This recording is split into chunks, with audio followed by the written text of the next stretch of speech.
बज़्म अहमदी के नाम से ये तकरीबन 5वीं या 6ठी मजलिस है।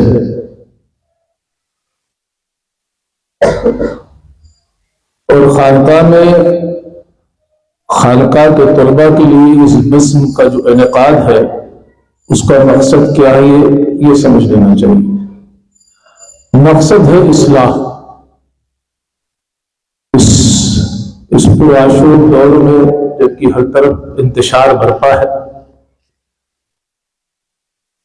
तो सिर्फ दरसगाही निजाम चला करके कोई इनकलाब बरपा नहीं किया जा सकता।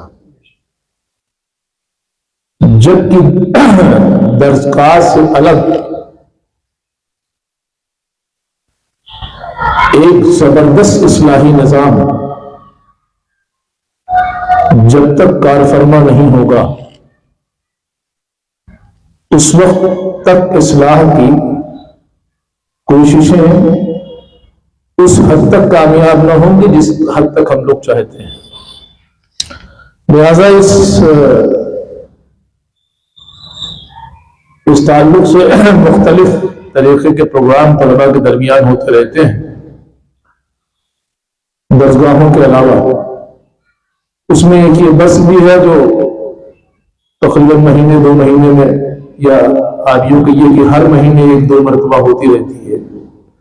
अभी जो ये बस हो रही है जिसमें इस खादिम को बुलाया गया है बोलने के लिए, मेरा टॉपिक जो मुझे दिया गया है बोलने के लिए वो है बैत और इरशाद। इसे अवामी ज़बान में कहते हैं पीरी और मुरीदी। इस पे मुझे ये हुक्म दिया गया है कि मैं इस पे कुछ बात रखूं, लेकिन मेरी बात सुनने से पहले इस बात को ज़हन नशीन कर लीजिएगा कि मैं कोशिश करूंगा कि खालिसन पीरी मुरीदी के अलावा इससे एक निजाम और मुंसलिक है जिसे जिसे जिसे निजाम खानकाही कहते हैं, उसके ऊपर भी जो है वो कुछ गुफ्तगू हो जाए। क्योंकि बैत और इरशाद और निजाम खानकाही जो है उसका आपस में बड़ा मजबूत ताल्लुक है। अगर एक का जिक्र किया जाएगा और दूसरे का जिक्र नहीं किया जाएगा तो जिक्र अधूरा रह जाएगा।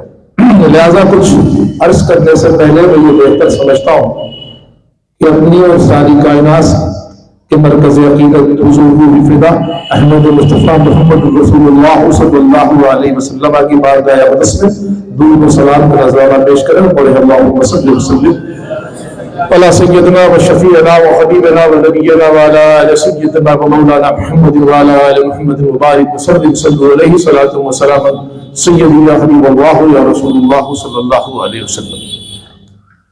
मैंने अपनी गुफ्तगू के लिए जिस कुरान मजीद की जिस मशहूर और मारूफ आयत की तलावत का शर्फ हासिल किया है, उसमें अल्लाह तबारक तआला इरशाद फरमाता है क़द अफ़लहा मन तज़क्का, जिसका सीधा से सादा तर्जुमा ये है कि कामयाब हो गया वो शख्स जिसने अपने को पाक कर लिया। अब अगर मैं इस पे बहुत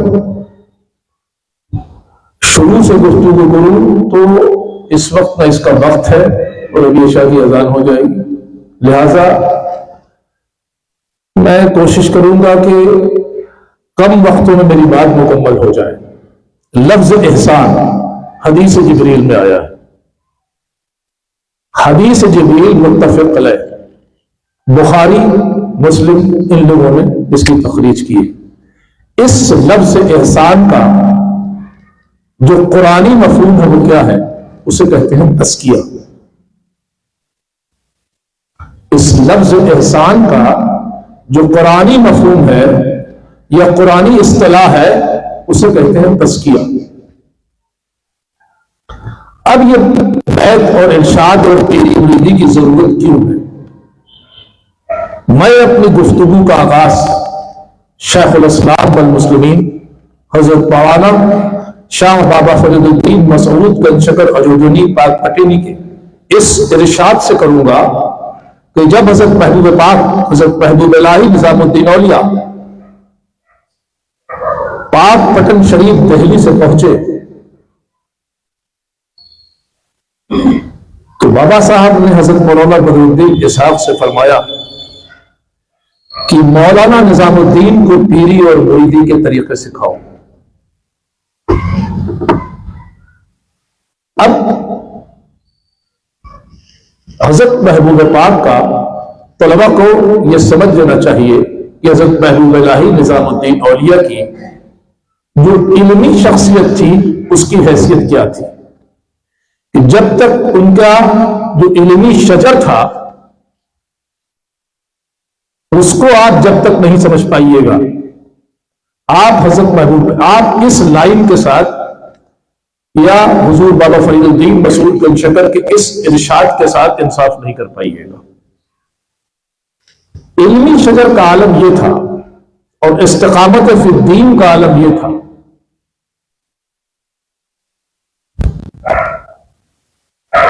कि 4.5 साल की उम्र है,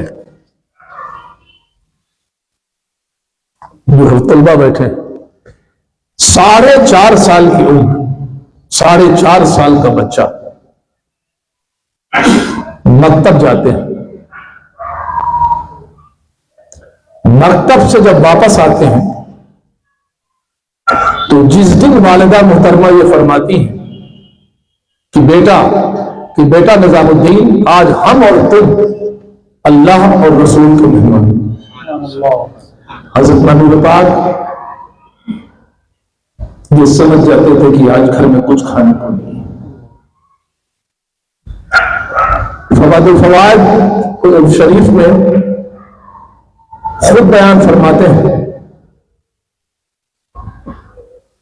कि एक बार ऐसा हुआ कि किसी अकीदतमंद ने एक बोरा आटा जो था बुला के नजर कर दिया। जब मुस्तकिल हमारे घर में चूल्हा जलने लगा तो मैं ये सोचता था कि वो कौन सा दिन आएगा कि जब मैं अल्लाह और रसूल का मेहमान होगा। आखिर जब वो आटा खत्म हुआ तब एक दिन वालिदा मोहतरमा ने फरमाया कि बेटा निजामुद्दीन आज फिर हम अल्लाह और उसके रसूल के मेहमान। महबूब पाक फरमाते हैं कि ये सुनना था कि मेरी मसरतों का ठिकाना न रहा। ये है निजामुद्दीन औलिया महबूब इलाही। तकमील दर्स के बाद बड़े आलिम हुए, मुहद्दिस और मुफक्किर, बड़े मुफ्ती हुए।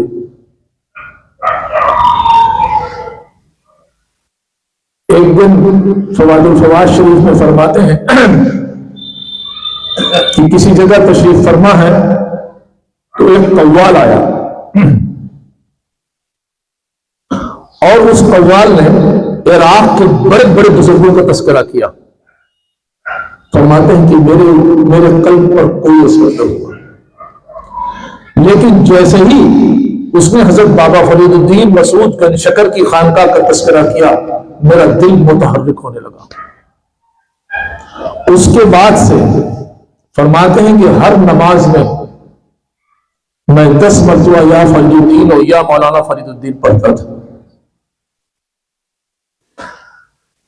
बहरहाल चूंकि ये गुफ्तगू ऐसी है कि अगर इसको खींचा जाए तो बहुत लंबी निकल जाएगी, तो फिर उसके बाद जब 10 की तकमील हो जाती है और आप आलिम हो जाते हैं और आलिम होने के बाद शेख की तलाश होती है। इस तलाश में एक दिन एक मस्जिद में नमाज पढ़ रहे हैं कि मस्जिद के मेंबर से कुरान मजीद की ये आयत तिलावत करता है जिसका तर्जुमा यह है कि क्या अभी ईमान वालों का वक्त, ईमान वालों के पास ये वक्त नहीं आया है कि वो ईमान ले आए। इस आयत का और इसका ऐसा असर हुआ कि आप जो है पाक पटन शरीफ की तरफ रवाना हुए। जब पाक पटन पहुंचे तो बाबा साहब ने फारसी को एक शेर पढ़ा,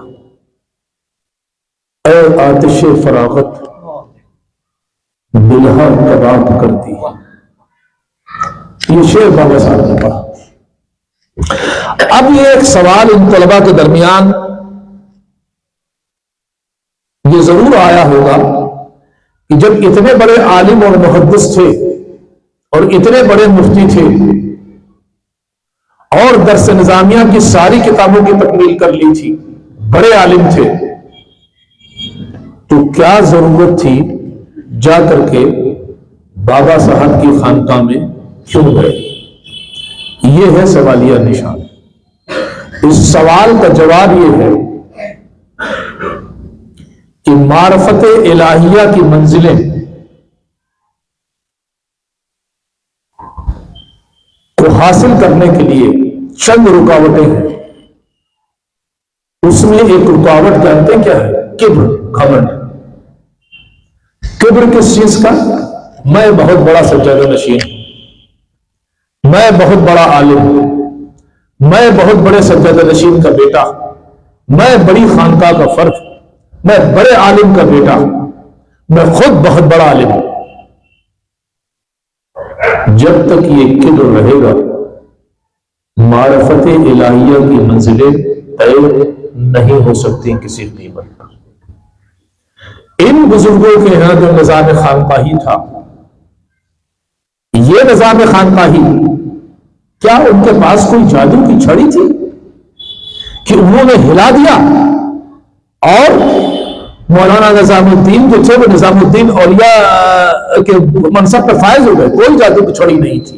एक निजाम खानकाही था, एक निजाम इस्लाह था। इसीलिए मैंने अपनी गुफ्तगू के शुरू में कहा कि बैत और इरशाद के बाद जो है के साथ निजाम खानकाही का मुंसलिक होना और निजाम खानकाही पर गुफ्तगू होना असल जरूरी है, नहीं गुफ्तगू अधूरी रह जाएगी। ये निजाम खानकाही क्या था जो इस वक्त उनका हो गया है? अगर मेरी जबान से कुछ सख्त लफ्ज निकल जाए और निकलेंगे तो हम अपने खानका के भाइयों से बड़े मुअद्दबाना तौर से अर्ज करेंगे, इसको बुरा न माने। नश्तर जो लगाता है दुश्मन नहीं होता। इस वक्त निजाम खानकाही जिसको उरूज बख्शा सावरियों और निजामियों और अशरफियों के पेशवा आज़म हजरत बाबा फरीदुद्दीन मसूद गंजशकर ने, वो निजाम खानकाही इन तमाम खानकाहों से इल्ला माशाअल्लाह एक आध खानकाहों को छोड़ करके, मैं सबको नहीं कहता ये बात है, अगर है ना, अगर होती ना तो चलता कैसे निजाम भाई? है अभी खानकाह है, इस वक्त भी जो है वो निजाम खानकाही को सही मफहूम पर चलाने वाली खानकाहें मौजूद है कैसे, लेकिन थोड़ी सी है। इस निजाम खानकाही की तजदीद अहिया जब तक नहीं होगी उस वक्त तक मामला तो नहीं बढ़ेगा। तो असल बात यह थी कि क्या जरूरत थी इन हजरात को जूतियां जाकर के सीधी करने की, और क्या निजाम था इन खानकाहों का जिन्होंने मौलाना निजामुद्दीन को महबूब अलाई जो है के मनसब पे जो है पहुंचा दिया। क्या था? कुछ नहीं था, कोई जादू की छड़ी नहीं थी। एक ऐसा निसाब था जिस निसाब ने इंसान के अंदर जो जानवरों की खसलत है, खसलत हैवानियत, उसको निकाल करके फेंक दिया था। और ये जानवरों की जो खसलत है, ये जो खसलत हैवानियत है, इसी खसलत हैवानियत की एक किस्म जो है वो ये है कि किब्र होना, घमंड होना। अब देखिए किब्र और घमंड जो है उसमें सबसे बड़ा किब्र क्या है? जाए इधर देखिए, इधर मत देखिए। सबसे बड़ा किब्र क्या है? आप चूंकि उलूम दीनिया के तालिब इल्म में, इसलिए आपको समझा रहा हूं ये बात। इल्म का तकब्बुर सबसे खतरनाक तकब्बुर, सबसे खतरनाक किस्म तकब्बुर। वरना आप सोचिए कि हुजूर गौसे आजम हजरत शेख अब्दुल कादिर जिलानी, हुजूर सुल्तानुल हिंद हजरत ख्वाजा मोइनुद्दीन हसन चिश्ती सदरी अजमेरी, हजरत ख्वाजा कुतुबुद्दीन बख्तियार काकी, हजरत बाबा फरीदुद्दीन मसूद गंजशकर, हजरत महबूब इलाही निजामुद्दीन औलिया, हजरत अलाउद्दीन अली अहमद साबिर करेड़ी, हजरत मखदूम अहमद अब्दुल्ला खुदौलवी, हजरत मखदूम अशरफ जहांगीर सन्नानी की चोचली, ये सब जो मां के पेट से बली पैदा होकर के आए थे, क्यों गए अपने अपने अपने उस शेख की खानकाह में जाके वो जूतियां क्यों सीधी की? क्या था ये किसान? ये सवालिया निशान इस वक्त के उलमा, इस वक्त के जो मदरसे के फारिगीन हैं, इस वक्त के जो लोग मदारिस से फारिग हो रहे हैं, उनके लिए ये सवालिया निशान। क्या तुम्हारा इल्म और तुम्हारा तकवा हुजूर गौसे आजम से बढ़ गया था? क्या तुम्हारा इल्म और तुम्हारा तकवा हुजूर गरीब नवाज से बढ़ गया था? क्या तुम्हारा इल्म और तुम्हारा तकवा महबूब इलाही और जो है और साबिर ताक से बढ़ गया था? क्या तुम्हारा इल्म और तुम्हारा तकवा और तुम्हारा तफक्को हजरत शेख अब्दुल्ला खुदौलवी, हजरत शेख अब्दुल कुद्दूस गंगोई से आगे बढ़ गया था और हजरत मखदूम अशरफ जहांगीर सन्नानी से बढ़ गया था? नहीं था। वो फिर ये क्यों गए और क्या वजह थी कि जा करके उन्होंने अपने बुजुर्गों को जूतियां सीखी की, जूतियां सीखी की? यही वजह थी कि वो जो इल्म का तकब्बुर था, जो मदरसों से फारिग होकर के आया था, कि हम बहुत बड़े आलिम हो गए, बाकी दुनिया पूरी जाहिल हो गई है। इस किब्र को, इस तकब्बुर को बाहर निकालना मकसद था। और मेरे पास या उलूम तसव्वुफ का या बुजुर्गों के तस्करे का जो भी एक छोटा सा तालिब इल्म है, मैं तो तालिब इल्म ही नहीं, उससे भी नीचे गिरी कोई वो पोजीशन में हो, जो भी जो है पढ़े लिखेगा, उसको महबूब इलाही का तस्करा करना ही पड़ेगा, करना पड़ेगा। इससे वो नहीं बच सकता, क्योंकि वो एक ऐसा निजाम वो छोड़ के गए हैं जो कि आने वाली वो नस्लों के लिए काबिल तकलीफ है। जिस खानकाह में हम बैठे हुए हैं, ये खानकाह, एक शख्स आया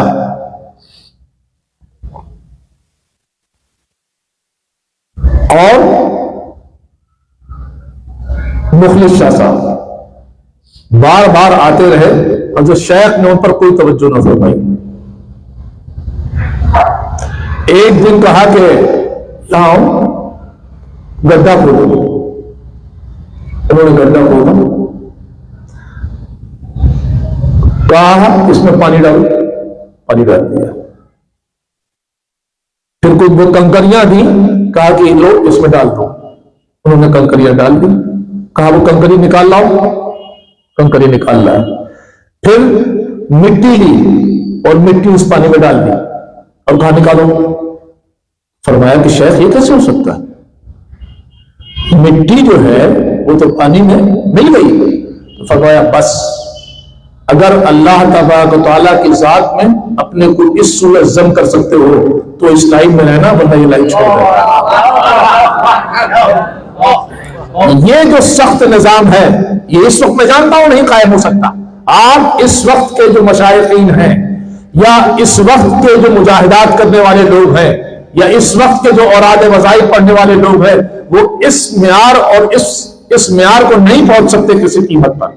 लेकिन भाई हर दौर का म्यार है, तो इस दौर के म्यार की क्या सूरत होगी, इस पर मैं आगे गुफ्तगू करूंगा। महबूब पाक जहां तक बात अधूरी रह गई थी, उनका जो किब्र था, वो जो इल्म का तकब्बुर था, वो कैसे टूटा, कैसे? वाकया सुनिए जरा सा। और ये वाकया मैं कई मर्तबा बयान कर चुका हूं और मैं हजारों मर्तबा ये वाकया बयान करूंगा कि एक तालिब इल्म और ये जो बड़े तलबा हैं हमारे यहाँ दरस निजामी के, अफसोस है कि आज जुमरात का दिन इधर उधर घूम रहे हैं, अगर होते तो उनकी इस्लाह हो जाती। कि हुजरे पाक को बर्दाश्त न हुआ और आप अंदर तशरीफ ले गए, और जाहिर है कि वो तालिब इल्म जो था वो हज़रत महबूब इलाही के इल्म का मुकाबला कैसे कर सकता था, चुप होकर के चला गया। उसके बाद बाबा साहब ने महबूब पाक से तहज्जुद की वजू का पानी लेना बंद कर दिया।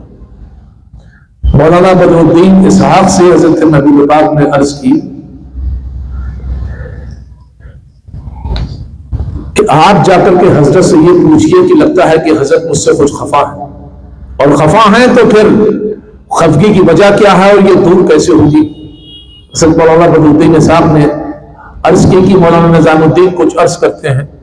तो बाबा साहब ने पूछा कि क्या मैं कि अर्ज करते हैं कि क्या हुजूर उनसे कुछ खफा है। आपने फरमाया कि मैं बिल्कुल मौलाना से खफा हूं। क्या मेरा इल्म इतना नहीं था कि मैं उस तालिब इल्म को जवाब दे सकता था। मौलाना ने उस तालिब इल्म से इतनी सख्ती से बात की कि उस बच्चे का दिल टूट गया। जाओ और उनसे जाके कहो कि उस बच्चे को मना करके ले आए। ये कुछ नहीं था। उस जमाने में तरीका ये था कि लोग खाना पका के किसी को ले जाते थे, देते थे, जब वो खफा हो जाता था। हजरत महबूब पाक ने वो जुब्बे मुबारक, वो दस्तार मुबारक जो दिल्ली के मुहद्दिसीन ने बहैसियत मुहद्दिस आपके सर-ए-अक़दस में रखी थी, जाकर के पाकपटन की बाजार में फरोख्त कर दी, इसलिए कि आपकी जेब में पैसे नहीं थे। और ले जाकर के उसके यहां गए, उसको खाना खिलाया और खाना खिला करके उसको लेकर के आए। एक दिन फरमाया कि मौलाना निजाम, एक वाकया मौलाना निजामुद्दीन हजरत वो महबूब पाक जो है इरशाद फरमाते हैं, कहते हैं कि एक दुआ थी, एक दुआ जो बाबा साहब पढ़ रहे थे, और फरमाया कि कौन है जो इस दुआ को याद करेगा। तो हज़रत महबूब पाक के फरमाते हैं कि मैं समझ गया कि ये इशारा जो है वो मेरी तरफ है। अर्ज की कि अगर हुक्म हो तो मैं इस दुआ को पढ़ूं। तो आपने फरमाया क्या हो, और एक बार मेरे सामने पढ़ लो। जब महबूब पाक ने उस दुआ को पढ़ा तो कुछ हल्का सा जेर और जबर में बाबा साहब ने कहा इसको यूं नहीं यूं पढ़ो। अब मैंने इसीलिए सबसे पहले हजरत मौलाना निजामुद्दीन हजरत निजामुद्दीन औलिया की इल्मी वजाहत बयान की है। इधर उधर न देखिए, इधर देखिए। यही आप लोगों के साथ सबसे बड़ी कमी है कि दरसगाहों में जो आप रुसवा हो रहे हैं, दरसगाहों में तवज्जो आपकी दरसगाह के अंदर नहीं होती। मैं बोल रहा हूं ना, मुझे देखिए। फरमाया कि हजरत मौलाना बदरुद्दीन साहब ने कहा कि तुमने मौलाना निजामुद्दीन तुमने बड़ा अच्छा किया कि जो शेख पढ़ रहे थे तुमने वैसे ही पढ़ा। हजरत निजामुद्दीन औलिया ने फरमाया कि अगर इस वक्त इल्म न होगा, दुनिया में बड़ा से बड़ा आलिम यह कहता कि जो तुम पढ़ रहे हो वो सही था, तो मैं वही पढ़ता जो मेरे शेख कह रहे थे। ये ताल्लुक था। इस ताल्लुक में जो है जनाब कहां से कहां पहुंचा करके रख दिया। वह पूरा एक तवील सफर है, एक तवील सफर है, जिस सफर की रुदात फवादुल फवाद शरीफ और दूसरी जगहों पर दर्ज। अब सिलसिले साबरिया बताता हूं। बदअमली, और इससे पहले मैं बता दूं कि वो टॉपिक रह जाएगा, इससे पहले बता दूं कि बैत है क्या चीज। बैत, पीरी और मुरीदी किसी शेख के हाथ पर तौबा करने का नाम है। ये इसकी इतनी सी डिफिनेशन और तारीफ है। अब तौबा करने के बाद जब आपने किसी शेख के हाथ पर तौबा की, तो तौबा करने से पहले और तौबा करने के बाद ये इंसान की जिंदगी का दो हिस्सा है। एक हिस्सा वो है जब उसने तौबा न की थी, दूसरा हिस्सा वो है जब उसने तौबा कर ली। अब अगर कोई शख्स ये चाहता है कि उसकी बैत कामिल है या नाकिस, तो इसका तज्जिया वो खुद कर सकता है। कैसे कर सकता है? बहुत आसान। अब वो अपनी जिंदगी का तज्जिया करे कि बैत जब मैंने शेख के हाथ पर तौबा की थी तब भी मैं नमाजें छोड़ता था, अब भी छोड़ता हूं। तब भी मैं गंदे दान नमाजी था, अब भी हूं। तब भी मैं हराम हलाल में वो परहेज नहीं करता था, अब भी नहीं करता। तब भी जो है वालिदैन के साथ, बच्चों के साथ जो तरीका होना चाहिए था वो उसी तरह था, आज भी उसी तरह है। सोसाइटी में हमारा मूवमेंट जैसा था अब भी वैसा ही है। समझ लीजिए बैत काबिल नहीं हुई। अगर आज भी दाढ़ी मुंडवा रहे हो, आज भी 5 वक्त नमाजें नहीं पढ़ते, आज भी विर्द वज़ाइफ नहीं करते, आज भी जो है वो क़याम नहीं करते, बैत नाक़िस होगी। असल बैत उस वक्त होगी जब इंसान की जिंदगी में एक नुमाया फर्क आएगा, वरना बैत जो है वो नाक़िस होगी। इसका तज्जिया कोई नहीं कर सकता। अब सिलसिले साबरिया पे आइए। अब ये मैं निज़ाम खानकाही हजरत कुतुब आलम शेख अब्दुल कुद्दूस गंगोही, उससे पहले उनके शेख आजम हजरत शेखुल आलम हजरत मखदूम अहमद अब्दुल्ला कुर्दौलवी, ये है दरगाह, ये खानकाह, इसको घुमाओ, ये दरगाह, वो मस्जिद आस्तान शरीफ की ये दिखाई पड़ रही है, वो मस्जिद, ये दरगाह, ये खानकाह। रवायत में है कि ये मस्जिद जो है शेख आरिफ ने बनवाई थी, आपके साथ साथ मस्जिद नहीं थी उस वक्त हजरत शेख के जमाने में। जामा मस्जिद यहां से आप जानते हैं 1.5 किलोमीटर दूर, और ये मैं ऐसा मजबूत गवाह ला करके खड़ा कर रहा हूं कि उसकी गवाही कोई तोड़ नहीं सकता। गवाह कौन है हमारे पास? कुतुब आलम शेख अब्दुल कुद्दूस गंगोही। वो अनवारुल उयून में तहरीर फरमाते हैं कि हजरत शेख का कयाम 49 साल तक खानकाह में बज़ाहिर रहा। इस 49 सालों में जामा मस्जिद में 5 वक्त नमाज में तकबीर ऊला नहीं कज़ा हो पाई। तकबीर ऊला, इस्तग़राक़ का आलम यह था कि मुखलिस शाह साहब हक हक करते हुए आगे चलते थे और आप उसी के सहारे वहां तक जाते थे और उसी के सहारे वापस लौटते थे। अगर मुखलिस शाह साहब हक हक करना बंद कर देते थे, वो मुतहय्यर होकर के खड़े हो जाते थे। इस 49 साल में खानकाह से जामा मस्जिद का रास्ता आपको पता नहीं चल पाया। दूसरे इस्तग़राक़ का आलम जानते हैं क्या था? हालत ये थी कि जो 3 बार ये दरगाह पे हक़ लिखा है, देख रहे हैं ये दरगाह पे देखिए 3 बार हक़ लिखा है, ये देखिए, ये क्या है भाई? इसमें हक का गलबा था। और हालत यह थी कि जब कोई मुरीद मुताल्लिक़ कोई शख्स आता था और अपनी हाजतें पेश करता था तो 3 बार हक की सदाएं बुलंद की जाती थी। पहले हक में आपकी रूह जो थी आलम मलकूत नासूस से मुंतकिल होती हुई आप तक आती थी, और तीसरे हक में पूछते थे कि क्या है, तब जो है बातें बताई जाती थी। इस हाल में तकबीर उला 5 वक्त 49 साल जामा मस्जिद में नहीं कज़ा हो पाई। शेख अब्दुल कुद्दूस गंगोही, और ये सब वाकयात मैं इस पस मंजर में बयान कर रहा हूं। शेख अब्दुल कुद्दूस गंगोही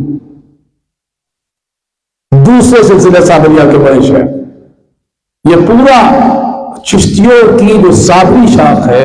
और फिर मैं कहूंगा, एक बार मैंने कलिए शरीफ में कह दिया था कि साबरिया कोई सिलसिला नहीं है, मेरे ऊपर लाठी डंडा लेकर सवार हो गए थे।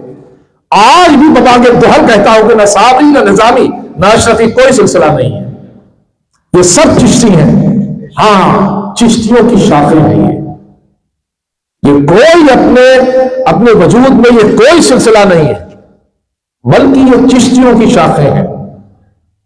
मेरे ऊपर डंडा लेके सवाल हो गए थे भाई, लीजिए, उन्होंने तो पूरे सिलसिले का इनकार कर दिया। अब दूसरे बड़े शेख इस सिलसिले चिश्तिया साबरिया के कुतुब आलम शेख अब्दुल कुद्दूस गंगोही, उनके तो बहुत से वाकयात हैं, एक वाकया बयान कर दूंगा मैं। असर की नमाज का वक्त है।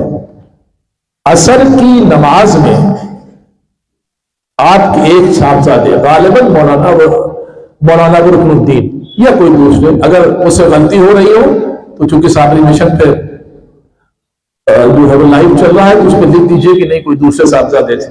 आजकल मेरी याददाश्त बहुत कमजोर हो गई है, इसलिए मैं पहले से माजरत कर रहा हूं, नहीं तो एतराजात जो है शुरू हो जाएंगे। वो उनकी असर की नमाज में एक रकत चली गई, जैसे आप लोगों की जाती है नमाजों में। इसी खानकाह में आप रहते हैं, खानकाह के अंदर मस्जिद है, उस पर भी एक दो रकतें आपकी जाती है। एक रकत नमाज चली गई, सलाम फेरने के बाद बुलाया और पूछा कि आप कहां थे? फरमाया कि हुजूर ऐसा था कि बादशाह का एलची जो था,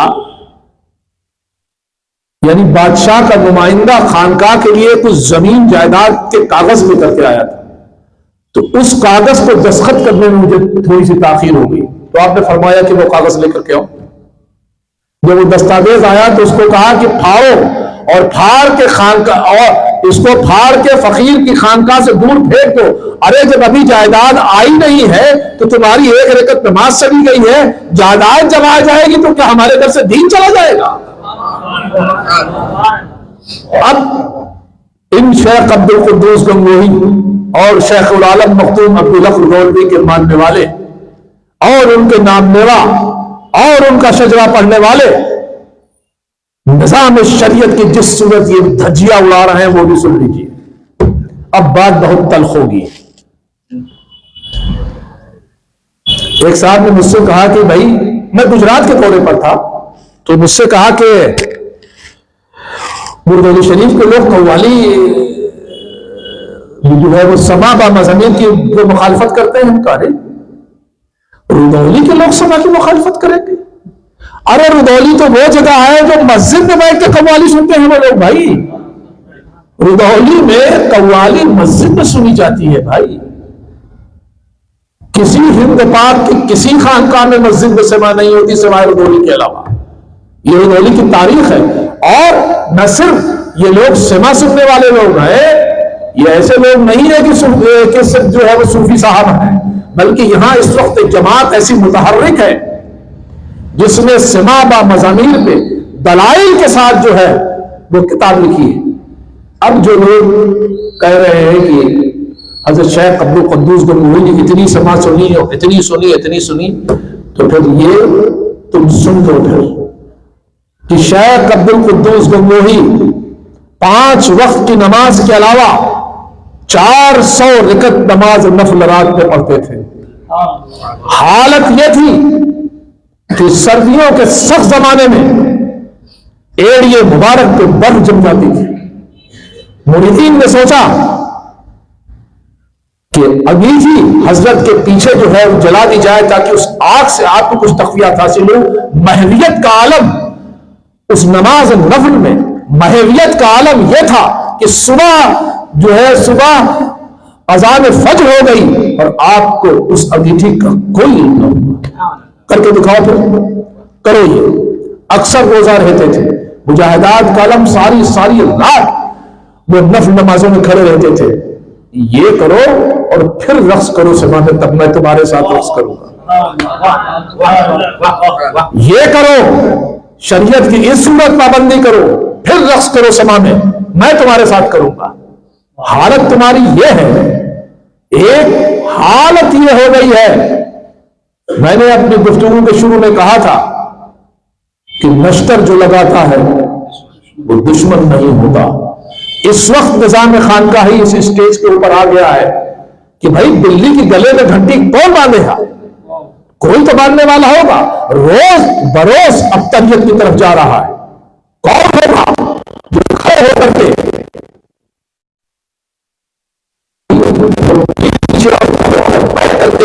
दुखी बातें करेंगे और अहले हक की जमात एक तरफ होगी जो बाबा के दोहल मुंह पर कहेंगे भैया ये करो, फिर उसके बाद रक्स करो, हम तुम्हारे साथ। हालत ये हो गई है सज्जादगार हजरात की कि 5 वक्त की जमात कायम नहीं रह गई है। आप शरीयत और तरीकत में तवाज़ुन सीखिए। आप अपने बुजुर्गों के तस्करे को उठा करके जो है पढ़िए, उनकी जिंदगी देखिए। उस मेयार पर मैं समझता हूं कि हम लोग नहीं कायम हो सकते। अगर उस मेयार पर आप कायम नहीं है तो कम से कम इस दौर के मेयार पर तो कायम रहिए। उलमा के साथ मसला यह है कि वो किसके हाथ में जाकर के हाथ दें, यह भी एक बड़ा मसला खड़ा हो गया है। भाई जिस शेख के हाथ में वो जाकर के हाथ देंगे उसमें कुछ तो देखेंगे। अगर उसकी 5 वक्त नमाज नहीं कायम है, वो साहिब शरीयत और साहिब सुन्नत नहीं है, तो किस बुनियाद पर होगा भाई? किस बुनियाद पर बैतुल इरशाद होगी? बड़ी तादाद में उन लोगों की तादाद आ गई है और निजाम खानकाही इस सूरत तबाह हुआ है। पाकिस्तान के एक बड़े मुफ्ती हैं, जिनका नाम मैं नहीं लूंगा, उन्होंने अपने क्लिप में कहा कि सिर्फ तुम अल्लाह अल्लाह अल्लाह अल्लाह करवाते हो, इससे क्या फायदा होगा? बिल्कुल आपने सही फरमाया। तमाम खानकाहों में जो जिक्र बिल जहर है, यह जिक्र खफी है, यह विर्द वज़ाइफ है, यह मुराक़बा और मुजाहिदा है। यह मुराक़बा और मुजाहिदा, यह जिक्र बिल जहर, यह औराद वज़ाइफ, यह दलाइल खैरात, यह हिज़्बुल बहर किसी को उस वक्त तक फायदा नहीं पहुंचाएगी जब तक कि वो शरीयत का पाबंद नहीं है। जैसे कोई शख्स तहज्जुद की नमाज पढ़े और फजर की नमाज को कज़ा कर दे, उसकी तहज्जुद जो है बिल्कुल बेकार गई। इसी सूरत कोई शख्स लाख हिज़्बुल बहर पढ़े, लाख दलाइल खैरात पढ़े, लाख औराद वज़ाइफ पढ़े, अगर उसकी 5 वक्त नमाज कायम नहीं है, उनको इन वज़ाइफ से कुछ हासिल नहीं होगा। मेरे नाना हज़रत मौलाना अहमद मियां साहब का मैंने जमाना देखा। हम लोग कोई बहुत पढ़े लिखे, क्या पढ़े लिखे ही नहीं है, लेकिन हमको जिन बुजुर्गों की सोहबत मिल गई आप लोग को नहीं मिल पाई। आपकी बदकिस्मती क्या है, आपको उन मशाइख की सोहबत नहीं मिली, हमको मिल गई। ये अल्लाह ताला की अता और उसकी नवाजिश है। मेरे नाना के एक मुरीद हाजी सगीर साहब अभी हयात है, वो एक वाकया मुझसे बयान करते हैं कि वो इलाहाबाद में एजी ऑफिस, एक ऑफिस है गवर्नमेंट का, वहां अकाउंट ऑफिसर थे। तो हजरत मौलाना का 80 साल की उम्र में पैर में फ्रैक्चर हो गया, पैर जो था उसमें फ्रैक्चर हो गया। तो उस जमाने में तरीका यह था, अब तो बड़ी टेक्निक्स आ गई है कि जिसके जो बहुत उम्र का आदमी होता था उसके पैर में फ्रैक्चर होता था तो ट्रैक्शन, यानी उसका पैर सीधा करके ईटा या कोई वजनी चीज बांध करके उसको सीधा कर देते थे। हजरत मौलाना के साथ भी यही हुआ। तो वो मुझसे बताते हैं कि एक दिन मैंने ऑफिस से सोचा कि आज जा करके मैं मियां को देख लूं। जब मैं पहुंचा देखने तो हाजी सगीर साहब कहते हैं कि मैंने देखा कि मियां का पैर जो है वो काबे की तरफ है। मेरे दिल में यह ख्याल आया कि इतने बड़े आलिम और पैर काबे की तरफ। अभी यह ख्याल आया ही था कि हमारे आप इलाहाबाद में जाइएगा तो हमारी हजरत शाह बहउल्लाह मुहद्दिस इलाहाबादी, जो हजरत शाह अबू सईद गंगोई के खलीफा और जानशीन है, उनसे ताल्लुक है हम लोगों का। वहां 2 मस्जिदें हैं, एक छोटी मस्जिद एक बड़ी मस्जिद। बड़ी मस्जिद से असर की अजान की आवाज आई। जब अजान हो चुकी तो हजरत ने फरमाया, वो सगीर एक काम करो, जरा तकिया को ऊंची करो। तो मैंने तकिया ऊंची की, आपने वो नियत बांध दी असर की नमाज में। तब उन्होंने हाजी साहब ने कहा, ओहो, अब समझ में आई बात कि चूंकि ये ट्रैक्शन जो है ये तो हटाया जा ही नहीं सकता, और काबे की तरफ पैर करना एक गैर मुस्तहब अमल है, और नमाज फर्ज जो है किसी हर मुस्तहब अमल से जो है वो और ये बात आपसे ज्यादा कौन समझेगा कि गैर एक जो है वो फर्ज जो है वो मुस्तहब के ऊपर वो फौकियत रखता है। लिहाजा ये पैर जो था ये इसलिए था कि 5 वक्त की नमाज न कज़ा हो। ये हालत थी जनाब, ये हालत थी कि थोड़ा सा पैर ठीक होने के बाद एक कुर्सी थी, वो कुर्सी खानकाह की मस्जिद में ला करके रख दी जाती थी, जिस पे असर, मगरिब और इशा आप वहीं बाजमात पढ़ते थे। अगर आप चाहते तो कब्र में भी पढ़ सकते थे। दुनिया का कोई मुफ्ती इस उम्र में फ्रैक्चर हो जाने के बाद उनके ऊपर फतवा नहीं लगा सकता था। ये पाबंद शरीयत था, ये शरीयत की पाबंदी का हाल था। ये निजाम इस वक्त जो निजाम खानकाही तबाह और बर्बाद हुआ है, उसकी वजह यह है कि निजाम खानकाही की परिभाषा, डिफिनेशन गलत बयान की गई। आज जो निजाम खानकाही है, जानते क्या है? कुल, फातिहा, लंगर, उर्स, बाज, ये निजाम खानकाही का हिस्सा नहीं है। ये हमारे अकीदे और अकीदत का हिस्सा है। निजाम खानकाही की डिफिनेशन चेंज कर दी गई। निजाम खानकाही क्या रह गया? उर्स, कुल, फातिहा और लंगर। और इसको न जाने क्या हुआ है कि इसको इतनी सख्ती से इसको पर जो है वो पाबंदी की जा रही है कि वो मौलाना में खानका में था, अभी का वाकया आप सुनिए। मैं हैरत में पड़ गया। वहां मगरिब से पहले कुल था, मगरिब से पहले कुल था। तो मगरिब की नमाज हमने कहा भाई वो कुल पढ़ लो। वहां जो है वो लंबा शजरा पढ़ा जाता है। मैंने मुख्तसर दुआ की, कुल खत्म हो गया। मैंने कहा देखो ऐसा है कि मगरिब की नमाज का वक्त आ गया। तो जो साहब थे उन्होंने मुझसे फरमाया कि मेरे शेख फरमाते थे कि इसकी कज़ा है वो उसकी कज़ा नहीं। हमने कहा भाई इसकी और उसकी क्या चीज है? कहा कि साहब ये कुल और फातिहा की कज़ा नहीं है, वो नमाज की तो कज़ा हो जाएगी। मैंने कहा ला हौल वला कुव्वता इल्ला बिल्लाह।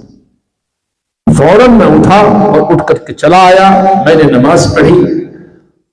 20 से 25 मिनट मगरिब की नमाज बेज़रूरत शरा लेट हुई। निजाम खानकाही इन चीजों का नाम, कुल, फातिहा, लंगर का नाम, चादर पोशी का नाम नहीं है। ये हमारे अकीदे का हिस्सा निजाम खानकाही है, जिसके लिए मैंने कुरान मजीद की सूरत बयान की, क़द अफ़लह मन तज़क्का। तस्किया, इस्लाह नफ्स, इस्लाह क़ल्ब, मुजाहिदा, नमाज, क़याम, इसका मामला है निजाम खानकाही का। और निजाम खानकाही असल क्या है कि एक मुरीद की इस्लाह की सूरत खानकाह में जो निसाब है, उस निसाब की क्या सूरत खानकाह में है। महबूब इलाही निजामुद्दीन औलिया के पास एक शख्स आया इम्तिहान लेने की गरज से, और उसने कहा, जब कोई आता था तो जो खानकाह के इंचार्ज थे, हाजी जो है वो ख्वाजा इकबाल, वो पूछते थे कि भाई आप खाइएगा कहां और सोइएगा कहां। तो जो लोग खाने आते थे वो कहते थे कि हम हजरत के साथ खाएंगे।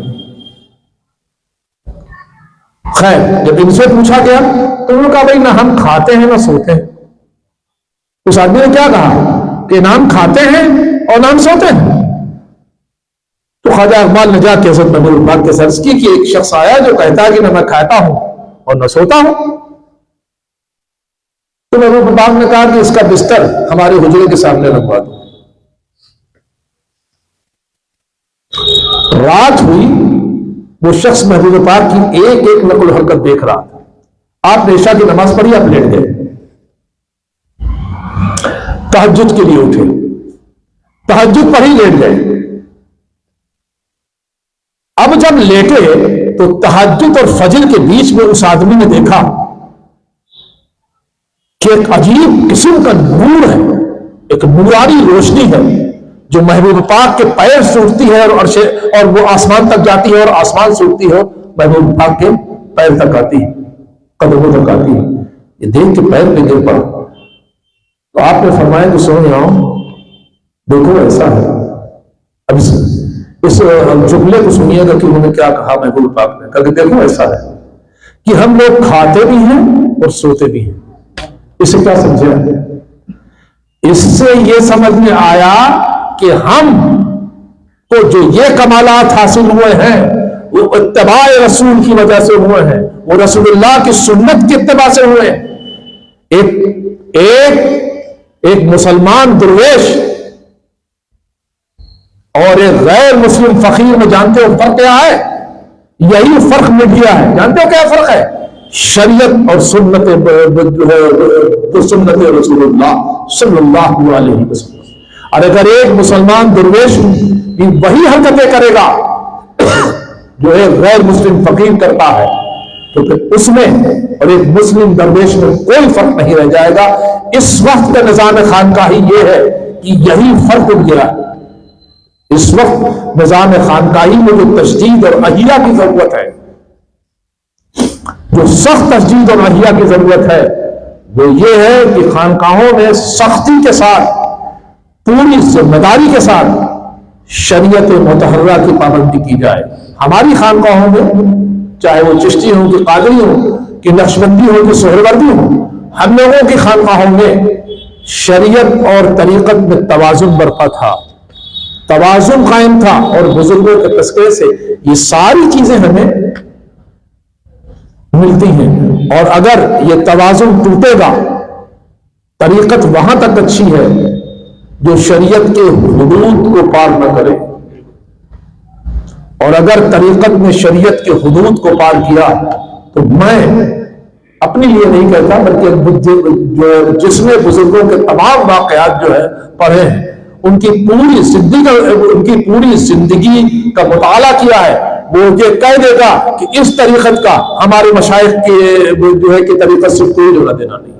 लिहाजा इस वक्त की खानकाहों को, इस वक्त की खानकाहों को जो पैगाम है, और खासकर चिश्ती खानकाहों को, वो ये है कि बराह करम मैं आपसे हाथ जोड़ करके अपील करता हूं, और खासकर नौजवान सज्जादगान से आपसे हाथ जोड़ के आपका भाई दस्तबरदा तौर से दस्तबस्ता अपील करता है कि अपने यहाँ वो निजाम कायम कीजिए जो आपके बुजुर्गों की विरासत है, जो आपके बुजुर्गों का तरीका है। आपके बुजुर्गों के यहाँ शरीयत और तरीकत में तवाजुन था, उस तवाजुन को मुतासिर मत होने दीजिए, वरना इसका सख्त जवाब अल्लाह के आपको देगा। अब ये जो आजकल के नौजवान सज्जादगान हैं, भाई ठीक है, एक सज्जादा नशीन के लिए आलिम होना जरूरी है, चलो आलिम नहीं है तो कम से कम इतना इल्म रखे कि किताबों से मसाइल अखज करने की ताकत रखता हो, इतना तो इल्म उसको होना चाहिए। मसाइल शरा, शरीयत के मसाइल जब उसके सामने आएंगे, तो अगर वो खुद आलिम है तो उससे निकाल लेगा, नहीं किसी जो है वो दारुल इफ्ता से राब्ता करे, वो बताएगा, उस पर अमल करे। तरीकत के मसाइल अब आए, मसाइल तरीकत। मसाइल तरीकत पर क्या करना है? मसाइल तरीकत पर आपको ये देखना पड़ेगा कि आपके पेशरो सज्जादगान का क्या तरीका था, और आप अपने पेशरो सज्जादगान के तरीके को सख्ती के साथ आंख बंद करके कबूल कीजिए, और किसी मसलहत और किसी सियासत पे न पड़िए। और अगर आपने मसाइल तरीकत में अपने पेशरो सज्जादगान की तकलीफ न की, तो याद रख लीजिए कि आप इस्तिलाह तसव्वुफ में ज़िंदीक़ कहलाएंगे। लिहाजा ये चंद कलमात थे जो मैंने कह दिए। शाह की आजाद हो रही है, अगर इसमें कुछ गलती हो गई हो तो अस्तग़फिरुल्लाह रब्बी मिन कुल्लि ज़ंबिन व अतूबु इलैह। और अगर मेरे कलमात कुछ सख्त हो गए हो और कुछ लोगों को बुरे लगे हो, तो फिर मैं वही कहूँगा, मैं आपका भाई हूँ, और मेरा मैसेज कबूल करने की कोशिश कीजिए।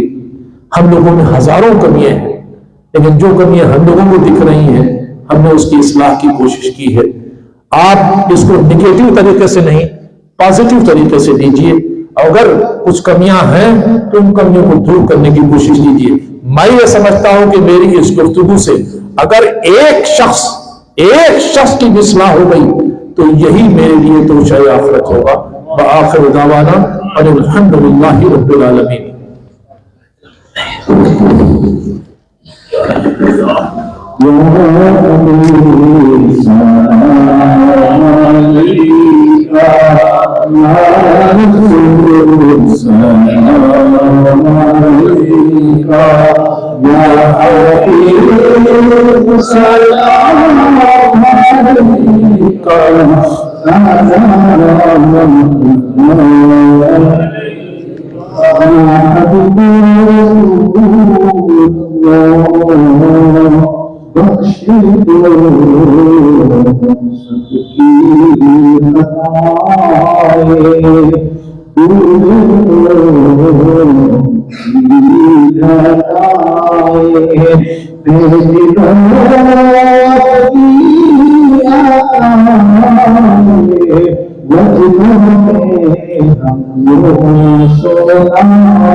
अस्सलामु अलैका या हबीबल्लाह वअला आलिका वअस्हाबिका या शफीअना यौमल जज़ा। अल्लाहुम्मा रब्बना तक़ब्बल मिन्ना इन्नका अंतस समीउल अलीम।